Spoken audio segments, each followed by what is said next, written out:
Hello, നമ്മളിന്ന് പരിചയപ്പെടുത്താൻ പോകുന്നത് ഒരു ലേസർ പ്രൊഫഷണൽ ടേപ്പാണ്.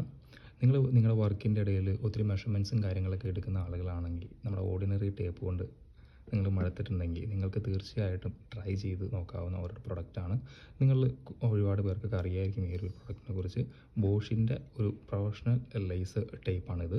ഇതിൻ്റെ പല മോഡലുകൾ നമുക്ക് മാർക്കറ്റിൽ അവൈലബിൾ ആണ്. ഇതിപ്പോൾ ഒരു 40 മീറ്റർ വരെ നമുക്ക് യൂസ് ചെയ്യാൻ പറ്റുന്ന ബോഷിൻ്റെ ഒരു ടേപ്പാണിത്. ഇതിൻ്റെ അകത്ത് നിങ്ങൾ നോക്കിക്കഴിഞ്ഞാൽ കാണാം, നമുക്ക് രണ്ട് AAA ബാറ്ററിയാണ് ഇതിൻ്റെ പവർ സോഴ്സ് ആയിട്ട് വരുന്നത്.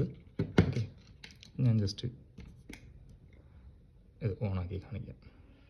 ബോഷ്. ഓക്കെ, അപ്പോൾ ഫസ്റ്റ് നമ്മൾ നോക്കേണ്ടത് എന്താണെന്ന് വെച്ച് കഴിഞ്ഞാൽ, മെഷർമെൻറ്റ് എടുക്കുന്നതിന് മുമ്പ് നമ്മൾ നോക്കേണ്ട കാര്യം, ഇവിടെ ഒരു സിമ്പിൾ ഉണ്ടാകും. ഈ സിമ്പിളിൽ എവിടെ നിന്നാണ് ഈ ഒരു മെഷർമെൻറ്റ് കാണിക്കുന്നത്. അതായത് ഞാൻ ഇവിടെ നിന്ന് മെഷർമെൻറ്റ് എടുക്കുകയാണെങ്കിൽ ഇത് കണ്ടോ, ലേസർ വരുന്നു. ഈ ലേസർ എന്ന് പറയുന്നത് ഗൈഡ് ലൈനാണ്. ശരിക്കും മെഷർമെൻറ്റിന് യൂസ് ചെയ്യുന്നത് ഈ ലേസർ അല്ല, മറ്റൊരു അൾട്രാവയലറ്റ് പോലുള്ളൊരു സാധനമാണ്. പക്ഷേ നമുക്കത് വിസിബിൾ അല്ല. അപ്പോൾ നമുക്ക് വിസിബിൾ ആവാൻ വേണ്ടിയിട്ടാണ് ഒരു ഗൈഡ് ലൈനായിട്ടാണ് ഈ ലേസർ യൂസ് ചെയ്യുന്നത്. അപ്പോൾ നമ്മൾ ചെയ്ത് കഴിഞ്ഞാൽ 0.26, അത് 26 സെൻറ്റിമീറ്റർ. ഇത് എവിടെ നിന്നാണ് 26 സെൻറ്റിമീറ്റർ എന്ന് കാണിക്കുന്നതിന് വേണ്ടിയിട്ടാണ് ഈ ഒരു സിമ്പിൾ. നമ്മുടെ മെഷീൻ്റെ ഈ എൻഡ് മുതൽ വാൾ വരെയാണ് 26 സെൻറ്റിമീറ്റർ ഉള്ളത്.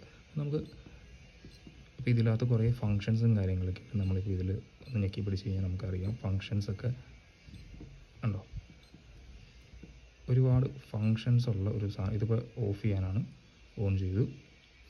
ഈ ഫങ്ഷൻ എന്ന് പറഞ്ഞൊരു സ്വിച്ചിൽ നോക്കി കഴിഞ്ഞാൽ നമുക്ക് കാണാൻ പറ്റും. കാരണം ഇത് നമുക്ക് മെഷർമെൻറ്റ് എടുക്കാൻ, നോർമൽ മെഷർമെൻറ്റ്സ് എടുക്കാനാണ്. ഇത് കണ്ടിന്യൂസ് മെഷർമെൻറ്റ്സ് എടുക്കാനാണ്. അത് ഞാൻ കാണിച്ചു തരാം എങ്ങനെയാണെന്ന് വെച്ച് കഴിഞ്ഞാൽ. നമ്മൾ ഓക്കെ അടിക്കുന്നു.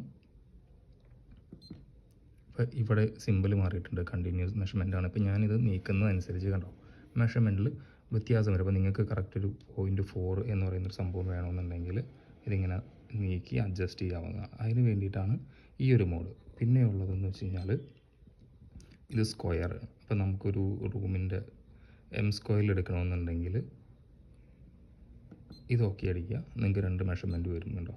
ഈ ഒരു മെഷർമെൻറ്റ് എടുത്തു, ജസ്റ്റ് ഇങ്ങോട്ട് തിരിച്ച് എത്ര M² ആണ് എന്നുള്ളത് കാണിക്കാൻ വേണ്ടിയിട്ടാണ്. ഓക്കെ, കണ്ടോ 0.15 M². അപ്പം ഫങ്ഷൻസ് നോക്കുവാണെങ്കിൽ ഇതിൽ ഇപ്പോൾ നോർമൽ മെഷർമെൻറ്റ് ഉണ്ട്, കണ്ടിന്യൂസ് മെഷർമെൻറ്റ് ഉണ്ട്, സ്ക്വയർ ഉണ്ട്. ഇത് ക്യൂബിക്കൽ ആയിട്ടുള്ള M³ മെഷർമെൻറ്റും കാര്യങ്ങളൊക്കെ എടുക്കാനാണ്. ഇതൊരു ട്രയാങ്കിളിൻ്റെ മെഷർമെൻറ്റ് എടുക്കുകയാണ്. ഇത്രയും ഫങ്ഷൻസാണ് ഈ ഒരു മോഡലിൽ വരുന്നത്. അപ്പോൾ ഈ പ്രൊഡക്റ്റ് നിങ്ങൾക്ക് ഇഷ്ടപ്പെട്ടു എന്നുണ്ടെങ്കിൽ, നിങ്ങൾക്ക് ഈ പ്രൊഡക്റ്റ് വേണമെന്നുണ്ടെങ്കിൽ നിങ്ങൾ കമൻറ്റ് ചെയ്യുക. ഇതിൻ്റെ ലിങ്ക് ഞാൻ നിങ്ങൾക്ക് സെൻഡ് ചെയ്യുന്നതായിരിക്കും. ഓക്കെ, അപ്പോൾ ഏറ്റവും ആർക്കിടെക്ട്സ്, സിവിൽ എഞ്ചിനീയേഴ്സിനെയൊക്കെ സംബന്ധിച്ച് ഏറ്റവും യൂസ്ഫുൾ ആയിട്ടുള്ള പ്രൊഡക്റ്റാണ്. Okay, by.